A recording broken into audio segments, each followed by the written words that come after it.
Rebonsoir. Qui peut en parler? C'est comme ça que j'ai dit. Ah bah, un putsch. Voilà, exactement. Une slide chacun. Donc le dernier événement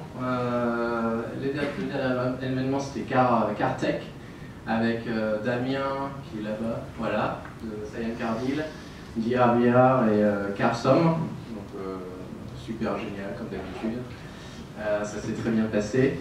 Le prochain événement, exceptionnellement, normalement on fait les événements tous les premiers mercredis du mois, mais en fait là on a un événement spécial qui est en relation avec l'art et le futur. Donc il y a un artiste qui s'appelle Patrick Tressé, qui a créé en fait un robot artiste qui dessine des portraits, etc., qui a été montré au Forum mondial de Davos, et donc ça sera le 28 juin à la Villa Yenakat.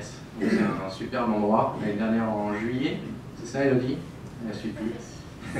On avait réuni 150 personnes autour de art et technologie, et là on veut réunir également beaucoup de monde, donc vous êtes tous les bienvenus.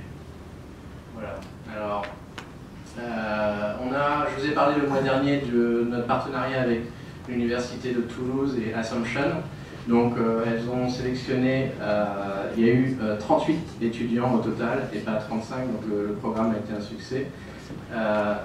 Au début on devait avoir 7 startups sélectionnées, en fait il y en a 8 qui sont sélectionnées. Et voilà, donc les choses avancent. Les étudiants viennent en octobre 2017 pour 6 à 7 mois. Pardon? C'est de l'esclavage pur, ils sont... ouais, non, c'est gratuit, enfin, ça fait partie de leur cursus universitaire. Donc ils prennent énormément d'expérience et les startups vont, comme Perfumiste, vont en participer, en bénéficier.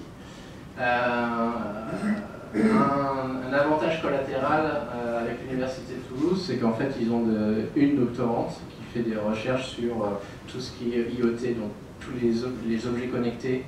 Et en fait ils étaient intéressés d'avoir des contacts de start-up qui sont en relation avec, qui vendent, qui diffusent des objets connectés, etc. pour avoir le plus de données possible. Et en fait on leur a donné 5 contacts de start-up qui sont en relation avec les objets connectés. Voilà, donc ça avance encore plus. Et ce qu'on veut faire, en fait, c'est répliquer ce partenariat avec d'autres universités, de façon à ce qu'à la fin, toutes les startups de la startup community bénéficient d'étudiants, soit programmeurs, développeurs, marketeurs, etc. Parce qu'elles ont toutes besoin de staff. En juillet, il y a Startup Thailand qui est organisé par le gouvernement thaï. Donc on va avoir un boot de pas 50 mais 35 mètres carrés où les startups vont pouvoir montrer leurs produits, montrer leurs solutions, etc. Parler avec les gens. L'année dernière, il y avait énormément de monde. Donc les startups avaient pu vraiment bénéficier de cette exposition.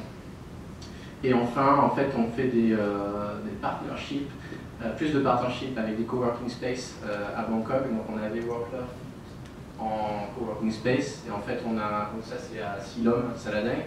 On veut plus de coworking space, notamment à Sukhumvit, parce qu'entre les deux il y a une frontière, il y a le mur de Berlin. Les startups qui sont à Sukhumvit n'iront jamais à Silom et inversement. Voilà. Donc l'idée c'est de faire un maillage de coworking space avec des prix spéciaux pour les startups qui viennent, des startups qui sont dans la startup community. Voilà. Les perfumistes également bénéficient de prix. Et vous êtes très puissant parce que vous avez les meilleurs prix en fait, même comparé à toutes les autres organisations, au sein même de ces coworking space. Voilà. C'est des heures et des mois de négociation avec. Voilà. Mais y a-t-il un travail à côté?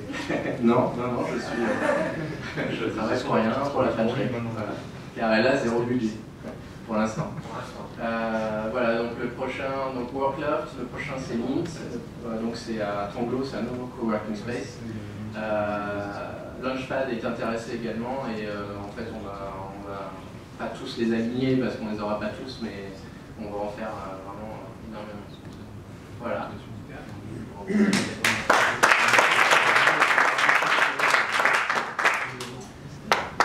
Frédéric? On a dit qu'on prendrait une personne différente. Ah. Cyril, est-ce que tu peux venir parler De la PM, ça.